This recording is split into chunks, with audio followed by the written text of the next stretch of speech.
వాళ్ళు ఒక్కో లైన్కి మాకు బోర్లని కొన్ని అవసరమని 4-5 అని గుర్తించడం జరిగింది.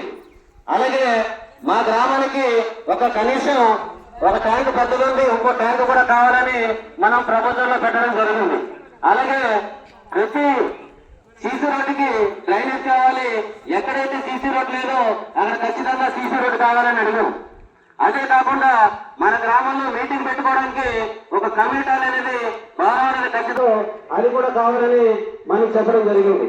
అలాగే మన గ్రామంలో ఏదైతే స్కూల్ ఉందో గడపాలెం గ్రామం ఆది కర్మయోగి కార్యక్రమానికి విచ్చేసినటువంటి గ్రామ ప్రజలందరికీ నా నమస్కారాలు. అలాగే మన సర్పంచ్ గారికి, దేశ ప్రెసిడెంట్ గారికి, అలాగే వార్డు మెంబర్లకి, ఇక్కడికి వచ్చినటువంటి అధికారులందరికీ నా యొక్క నమస్కారాలు.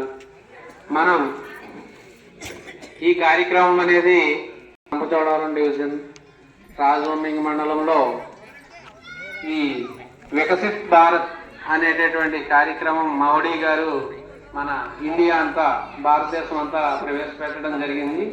అందులో భాగంగా మన ఏజెన్సీలో మరింత వెనుకబడి ఉందని దానికి ఆది కర్మయోగి అనే కార్యక్రమం ఒకటి ఏర్పాటు చేసి దాని ద్వారా 2025 నుండి 2030 నాటికి ఈ గ్రామాల్లో ఏ సదుపాయాలు కావాలో ఆ సదుపాయాలన్నీ కల్పించడానికి